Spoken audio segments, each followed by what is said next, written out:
Masu yi magana dai sun daɗe suna wani karin magana inda suke cewa garin masoyi baya nisa, kuma hannunka baya ruɓewa ka yanke ka jefar. Sai dai a nan garin Kaduna wani magidanci ne, bayan da hannun nasa ya ruɓe ya tsinke ya jefar ma bai yi shi a kusa ba, abin da ya ɗauki hankalin al'umma ya kuma baiwa duniya mamaki. Kasancewar wancan magidanci mai suna Musa Aga, dan asalin Kagoran da ke kudancin jihar Kaduna, mazaunin unguwar Gwanin Gora, ya aikata wani abun mamaki wanda ya ɗauki hankalin al'ummar duniya akan abin da ya aikata tsakanin shi da 'ya'yansa da kuma tsohuwar matarsa da suka rabu. Wata majiya mai tushe ta shaida ma shirin Allah ɗaya gari bambam cewa shi da wancan magidanci an yi a sulhun da tsakaninsa da mai ɗakin nasa bayan wani saɓani da suka samu tsawon shekaru 20 kenan da suka wuce a baya. Amma wancan magidanci ya ƙeƙashe ƙasa ya nuna afafau ba zai mai da ita wannan mata nasa ba, bayan kuma sun sami ƙaruwa a cikin zaman nasu domin har Allah ya ba su 'ya'ya tsakaninsa da wannan mata nasa.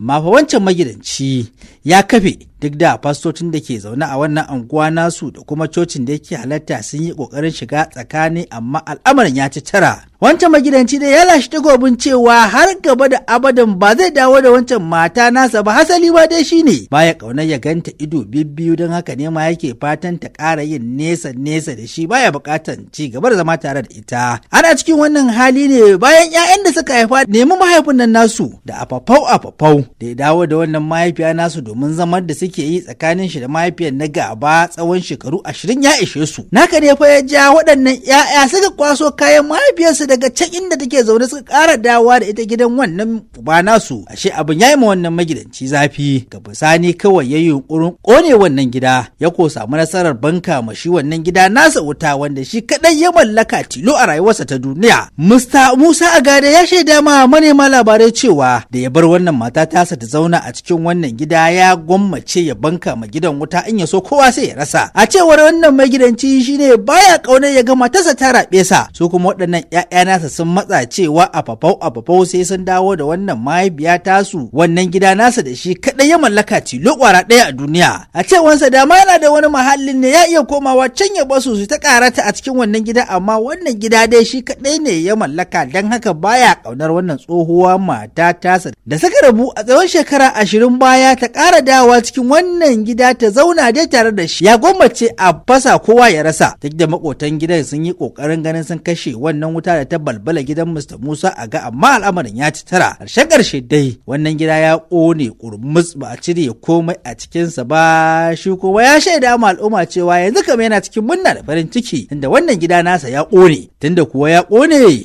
da waɗancan 'ya'ya nashi da suke masa ikirarin cewa ala dole sai wannan mama nasu ta zauna a cikin wannan gidan, har suna ce da ni wannan gida ne na ubansu, a don haka dole mahaifiyar nasu ta zauna a cikin wannan gida, in ji magidanci Mr. Musa Aga. Ko da manema labarai suka nemi jin ta bakin shi wannan magidanci akan wannan al'amari, sai kada baki ya ce da su shi fa ko a jikinsa ya san dai cewa a yanzu ba shi da wani aiki, kuma babu hanyar da zai iya ma samun aiki domin shekarun su riga sun turza. Alhalin wannan gida shi kaɗai mallaka dilo a duniya, shi ma ɗin ya samu ne ta hanyar 'yan kudadensa da ya karɓa na sallama aiki. Yau gashi an waye gari ya babbake gidan saboda jin haushin kada mai ɗakinsa ta zauna a wannan gida. Wannan fa shi ake ce ma gobara daga teku maganin ta Allah. Usman Shehu Shagari da Gasa, Allah ɗaya gari bambam.